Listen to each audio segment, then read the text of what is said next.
Bharatiya Janata party హర్యానాలో బ్రహ్మాండమైనటువంటి యొక్క విజయాన్ని సాధిస్తున్నది మనం చూస్తూ ఉన్నాం. ఈ విజయము భారతీయ జనతా పార్టీ పరిపాలన, సుపరిపాలన, అవినీతి రహితమైనటువంటి ప్రభుత్వము, అదేవిధంగా నరేంద్ర మోదీ గారి మీద ప్రజల విశ్వాసం.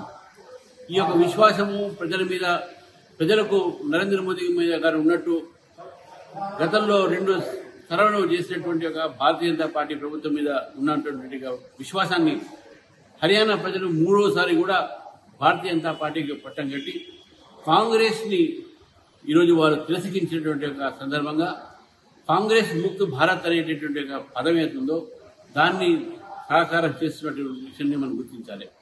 ఇదే ఒక ఫలితాలు రేపు రాబోయేటటువంటి జార్ఖండ్ ఎన్నికల్లో కానీ రాబోయేటువంటి మహారాష్ట్ర ఎన్నికల్లో కానీ ఇదే ఫలితాలు వస్తాయి. అక్కడ కూడా భారతీయ జనతా పార్టీ తన ఒక పతాకాన్ని ఎగిరేస్తుందని చెప్పేసి నేను పూర్తిగా నమ్ముతున్నాను.